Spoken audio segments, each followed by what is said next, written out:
Chapter 1. Feistyclaw shook out her fluffy gray fur as her mother Mistytail called her in from the soaking rain. Her green eyes were wide with excitement. Unlike her sisters Berrykit and Sandykit, who had shown that they didn't like the rain by almost immediately running into the nursery when the first drop touched their pelts, Feistyclaw had enjoyed the rain. She felt annoyed by the fact that her mother had called them in.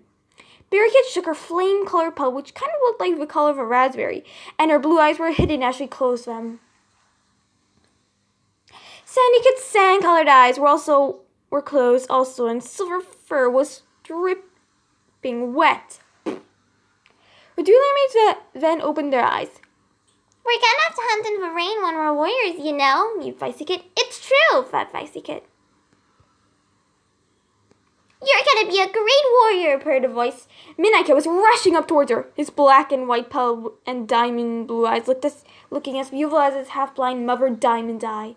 When she was an apprentice and her name was Diamond Paw, a badger had attacked the camp and had scratched her one eye of hers. Feistyclaw purred towards her best friend. The Queen Daisy Petal, whose mate was unknown and kits hadn't been born yet, was sleeping. "Are you really sure you're fit to be a warrior?" asked a voice. Feistyclaw nosed Featherkit and growled. The pale gray Tom was padding towards her, his blue eyes narrowed. "You have a rage as harmful. I don't know if the clan can trust you," he mewed. "No, I'm not. I could be the leader Island Star, but that's not because of my rage," hissed Feistyclaw. "Don't disrespect the leader," scolded Featherkit. "You don't know what your rage can get you into also. You nipped your father when you were born, I heard. You could hurt the wrong cat," Featherkit continued scolding her. Feistyclaw bared her teeth at Featherkit. She hated when he was like this.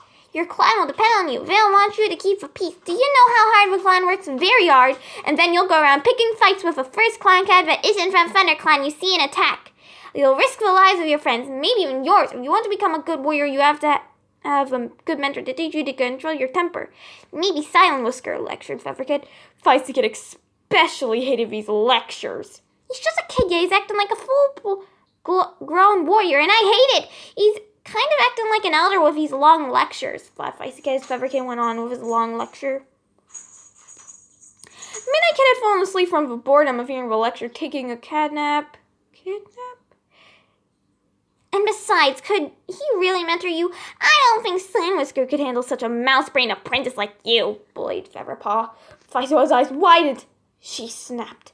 She lunged forward, trying to pin down Featherkit, but he took a paw step to the side, and Feistyclaw rolled on the ground and hit the wall of the nursery. Feistyclaw got to her boss and shook herself. She growled at Featherkit. "Stop!" a yell came out. Feithyclaw's mother, Mistytail, jumped in between them. "That's enough," she said Feistyclaw. She picked her up by the scruff and went down to her nest. She put Feistyclaw down. "Berrykit, Sandykit," she called. The two kids ran over to Mistytail. Feistyclaw and her mermaids were 2 moons old. The two curled up in Mistytail's belly. "Mistytail doesn't understand. I had to teach Featherkit a lesson," thought Feistyclaw as she went to sleep. She dreamed. She was in a clear, white space. A dark gray Tom padded up to her. He smiled at her. "You have a path to take, just like I had a path to take and every warrior had to take," he mewed softly to her. "But you have a special path, and I, from Star Clan, shall guide you, Feistyclaw," he continued softly to her. Feistyclaw woke up. She was the only one awake. She smiled brightly. "I have a special path," thought Feistyclaw.